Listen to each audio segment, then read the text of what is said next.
Story consacrée cette semaine à un duo culte, une chanson culte, Requiem pour un fou, Johnny Hallyday, Lara Fabian, 1998, la scène du Stade de France, un moment inoubliable, un concert, et cette chanson qui reste gravée à jamais dans nos mémoires, alors que nous célébrons dans 2 jours les 5 ans de la disparition de Johnny Hallyday. Retour sur les secrets de ce duo avec tous ceux qui l'ont vécu à l'époque, son ancien manager, Jean-Claude Camus, Lara Fabian évidemment et son arrangeur musical Yvan Cassard. Requiem pour un fou, Johnny Hallyday, immortel, une story de Julie Robert et Baptiste Herlin. Ladies and gentlemen, your attention, please. And now the moment we've been waiting for is here.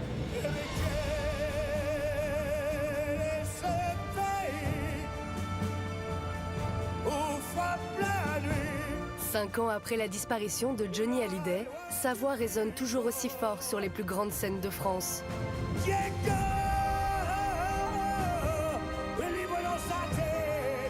Le chanteur n'est plus là, mais ses plus grands succès reprennent vie grâce au chœur et à l'orchestre du Johnny Symphonic Tour. Sous la direction de celui qui a accompagné Johnny pendant 20 ans, son arrangeur musical, Yvan Cassard. Il a eu la chance d'avoir beaucoup de très belles chansons. On peut penser à Diego, on peut penser à L'Envie. Mais Requiem pour un fou, c'est une chanson capitale, une des plus connues et une de celles qui représente le mieux ce qu'est Johnny. L'arrangement commence par « et c'est le destin qui vient frapper.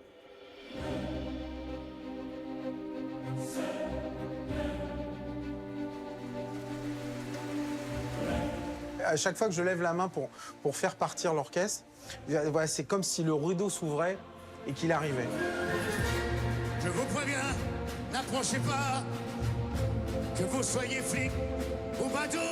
Ce titre s'est définitivement ancré dans la tête et le cœur des Français un soir de septembre 1998 au Stade de France, sous une pluie battante. Éteignez tous ces projecteurs et baissez vos fusils braqués. Porté par un duo inoubliable entre Johnny Hallyday Sans elle et Lara Fabian.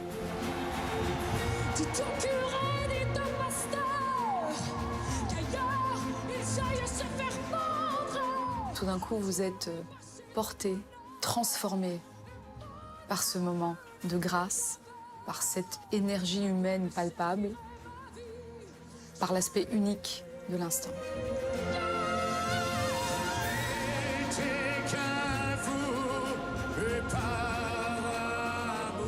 Entre eux se dégage une rage, mais aussi une sensualité qui est très ambiguë, très complexe. On dirait 2 lions qui se tournent autour.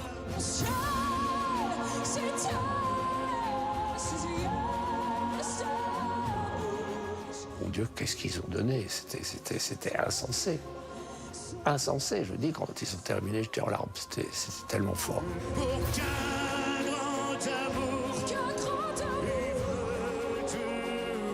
Ça fait partie des plus grands, des plus beaux moments de ma vie et de ma carrière.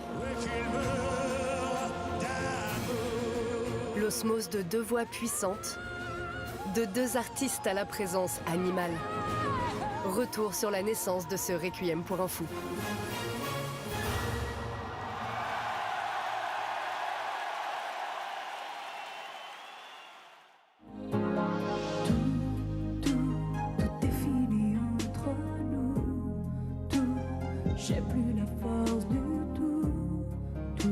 Lorsque la route de Lara Fabian croise celle de Johnny Hallyday, la chanteuse a déjà plusieurs années de carrière derrière elle, mais connaît tout juste son premier grand succès.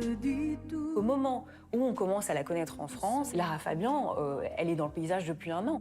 Elle sort son 3e album, Pur, qui va se vendre à 2 millions d'exemplaires, porté par un tube phénoménal, Je t'aime, qu'on a entendu non-stop pendant 1 an sur toutes les ondes.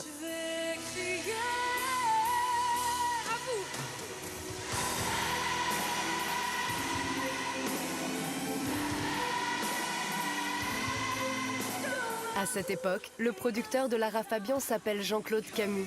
Il est aussi celui de Johnny Hallyday. C'est lui qui va avoir l'idée de réunir les 2 artistes le temps d'un duo pour Les Enfoirés. Ça coulait un peu de source. Je savais que ça allait coller, mais je ne pensais pas que ce serait aussi fort. Je n'étais qu'un fou, mais pas vous. C'est donc sur le plateau des Enfoirés, le 26 janvier 1998, que Johnny Hallyday et Lara Fabian chantent ensemble pour la toute première fois.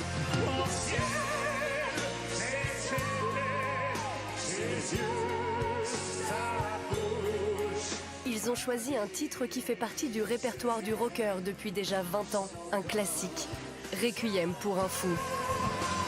Je l'aimais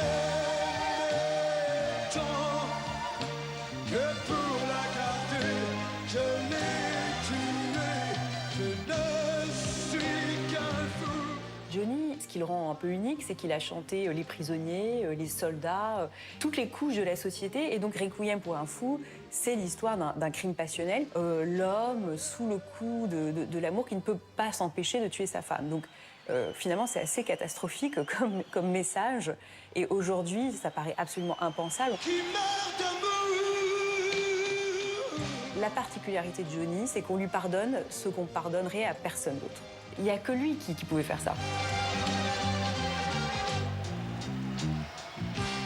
Je connaissais déjà cette chanson, interprétée par lui, bien sûr. Mais je ne pouvais pas imaginer qu'elle aurait pris cette dimension en duo. Où est qui meurt, mon amour?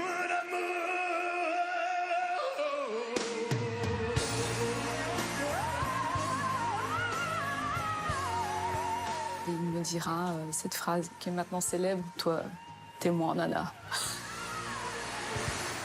Vous imaginez, gamine de 27 ans, être étreinte par quelqu'un de cette dimension. C'est ce soir-là que Johnny lance une invitation à Lara Fabian qu'elle ne pourra pas refuser.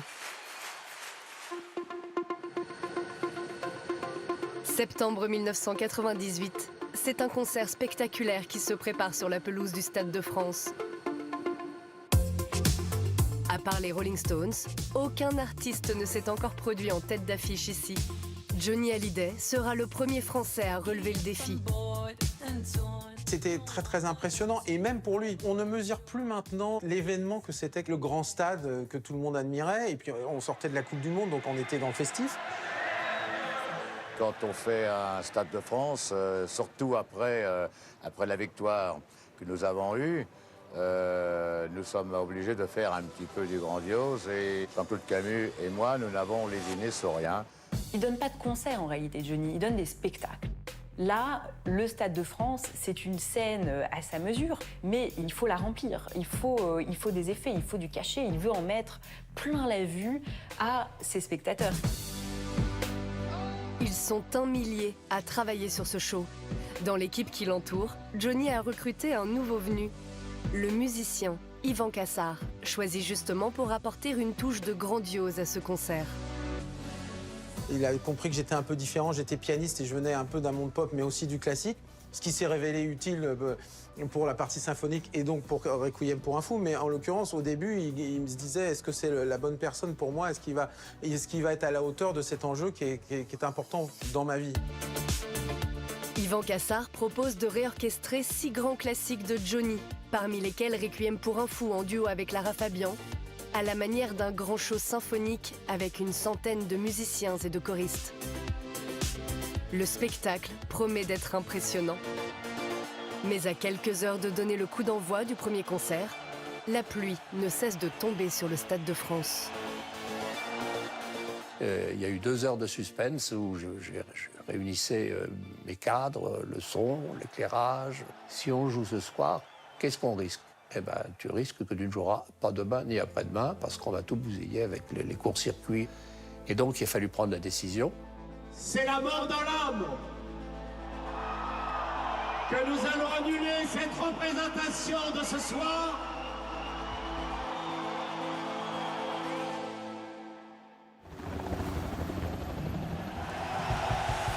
Johnny va finalement pouvoir chanter comme prévu dès le lendemain. Et enchaîner ces 3 dates. Les 2 premières sous une météo clémente, la 3e sous la pluie qui tombe à nouveau.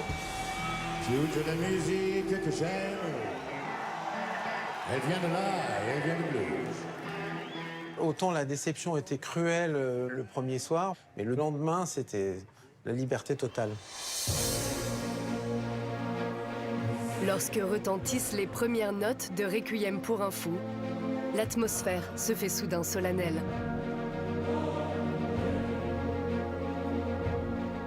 On n'est plus dans le rock, on est dans l'opéra, complètement. Donc il y a une mise en scène qui est extrêmement dramatique, on sent quelque chose de tragique. On voit donc cette silhouette avec la pluie qui bat derrière lui. C'est presque comme en effet une scène de film. Il a tout de suite vu le potentiel émotionnel que pouvait avoir cet arrangement. Que ça le magnifierait, quoi, qu'il serait encore plus héroïque. Et enfin, quand il prend la parole, toutes les personnes qui sont dans la salle frissonnent. Je vous préviens, n'approchez pas, que vous soyez flic ou badaud. Je tue celui qui fait un pas, je ne ferai pas de galop. Lara, elle était morte de trac. Je l'accompagnais à la scène et tout. Elle a d'énormes bras et tout. J'ai dit, tu vas voir, ça va bien se passer, ça va bien se passer. Non, je ne vais pas m'envoler sans elle.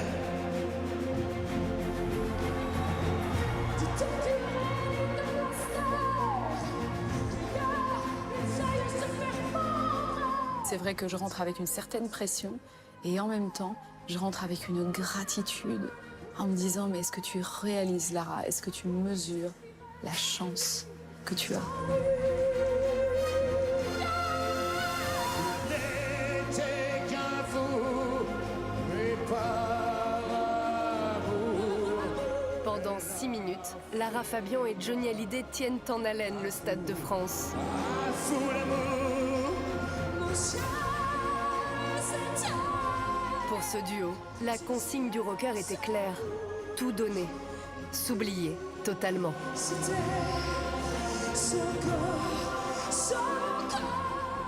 Au moment où il voit trop de pudeur pendant les répètes, il vient me voir et il me dit « Tu peux m'attraper. C'est le moment de raconter cette histoire ensemble. Ne te mets pas en retrait, n'aie pas peur. Moi, je t'attrape. Lance-toi. »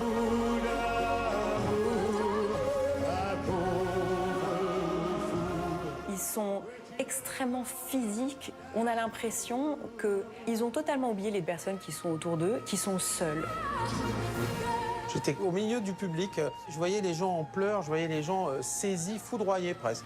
C'était deux bêtes sur scène qui on savait plus si elles allaient se bouffer, s'aimer. C'était incroyable.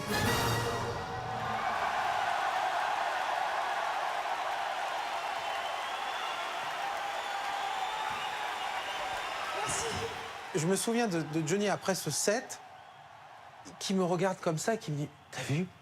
C'est dingue, non ?» Il était mais complètement subjugué et totalement impressionné par sa performance. Lara Fabian.